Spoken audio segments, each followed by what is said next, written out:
Hi all, గుంత పొంగనాలని మన ఇంట్లో ఉండే బ్యాటర్తోనే సింపుల్గా, టేస్టీగా అండ్ హెల్తీగా ఎలా చేసుకోవాలో చూద్దాం. ఆనియన్స్, మిర్చి, బీట్రూట్, క్యారెట్, పాలకూర, కొత్తిమీర, కొంచెం జీరా, అన్ని వెజిటబుల్స్ని నైఫ్ తోటి సన్న పీసెస్గా కట్ చేసుకొని పెట్టుకోండి. దోసపిండిని తీసుకొని దాంట్లో మనం చాప్ చేసుకున్న వెజిటబుల్స్ అన్నిటిని యాడ్ చేసి కొంచెం సాల్ట్ కూడా యాడ్ చేసుకొని ఒకసారి మిక్స్ చేసి, కరివేపాకును కూడా సన్నగా కట్ చేసుకొని పిండిలో వేసుకొని ఒకసారి మిక్స్ చేసి 10 మినిట్స్ పక్కన పెట్టుకోవాలి.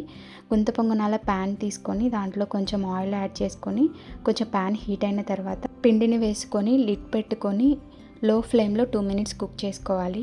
లిడ్ ఓపెన్ చేసిన తర్వాత అన్ని పొంగనాలని ఫ్లిప్ చేసుకొని కొంచెం ఆయిల్ యాడ్ చేసుకొని మళ్ళీ లిడ్ పెట్టుకొని 1 మినిట్ కుక్ అయిన తర్వాత చూడండి మంచిగా కుక్ అయిపోయాయి. అదేనండి, హెల్తీగా ఉండే గుంత పొంగనాలు రెడీ అయిపోయాయి.